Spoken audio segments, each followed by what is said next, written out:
आज आपण अगदी सोप्या पद्धतीने डब्यासाठी की नाही मुलांच्या गवारीच्या शेंगाची भाजी बनवणार आहोत, सुकी भाजी। नमस्कार, मी अश्विनी पुन्हा एकदा तुमचं एका नवीन व्हिडिओमध्ये स्वागत करते। इथे बघा मी गवारीच्या शेंगा घेतलेल्या आहेत। सर्वात आधी तर आपल्याला शेंगा निवडून घ्यायच्या आहेत। बघा, शेंगा निवडून झाल्या की या स्वच्छ पाण्याने धुवून घ्यायच्या आहेत। अगदी कमी वेळामध्ये ही गवारीच्या शेंगाची सुकी भाजी तयार होते। एकदा तुम्ही मी दाखवलेल्या पद्धतीने भाजी बनवून बघा, खूप मस्त होते। इथे बघा मी शेंगा निवडून घेतलेल्या आहेत। आता याला मी स्वच्छ पाण्याने धुवून घेणार आहे। शेंगा आपल्याला स्वच्छ धुवून घ्यायच्या आहेत। बरीच मुलं की नाही गवारीची शेंग म्हटलं की खात नाहीत, तर एकदा अशा पद्धतीने तुम्ही भाजी बनवून बघा, खूप आवडीने मुलं खातील। इथे बघा आता शेंगा स्वच्छ धुवून घेतलेल्या आहेत। गॅसवरती कढई ठेवली आहे। आता आपल्याला कढईमध्ये की नाही शेंगा या भाजून घ्यायच्या आहेत। थोडंसं तेल घालून या शेंगा मी भाजून घेणार आहे। तर इथे बघा थोडंसं तेल घातलेलं आहे। अगदी साधी सोपी रेसिपी आहे, खूप मस्त होती ही शेंगाची भाजी। गवारीच्या शेंगाची भाजी बनवायला खूप सोपी आणि साधी आहे। इथे बघा थोडेशा शेंगांना डाग पडेपर्यंत आपल्याला की नाही शेंगा भाजून घ्यायच्या आहेत। तर इथे आपल्या ह्या शेंगा बऱ्यापैकी भाजून तयार झालेल्या आहेत। थोडंसं तेल घालून शेंगा भाजायच्या म्हणजे शेंगांची चव खूप छान लागते। तर इथं बघा मस्त अशा आपल्या ह्या शेंगा भाजून तयार झालेल्या आहेत। भाजलेले शेंगा की नाही मी की नाही आता एका प्लेटमध्ये काढून घेणार आहे। शेंगा भाजताना शक्यतो बारीक गॅसवरती किंवा मीडियम गॅसवरती भाजा। इथे बघा मस्त अशा आपल्या शेंगा भाजून तयार झालेल्या आहेत। याला आता एका प्लेटमध्ये काढून घेते मी। आता की नाही लगेच भाजी बनवायला घेऊयात। इथे बघा कढईमध्ये तेल घातले। तेल गरम झालं की लगेच जिरे मोहरी घालायची फोडणीला। तुम्ही ना यामध्ये एखादा कांदाही बारीक कट करून घालू शकता, पण मी कांदा घातलेला नाही आहे।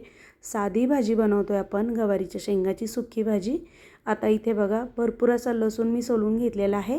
थोडासा जाडसर असा लसूण मी बारीक करून घेतलेला आहे, बारीक कुटून। जाडसर असाच लसूण घालायचा आहे। लसूण तेलामध्ये छान असा भाजून घ्यायचा आहे। लसूण भाजून झाला की आता यामध्ये थोडे मसाले घालूयात। हळद, धना पावडर, काळा मसाला, लाल तिखट।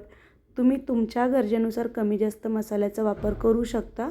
याला आता छान असं मिक्स करून घेऊयात आणि आता भाजलेले शेंगा आपल्याला यामध्ये घालून घ्यायचे आहेत। जे आपण तेलामध्ये शेंगा भाजून घेतल्या होत्या ना, त्या घालायच्या आहेत।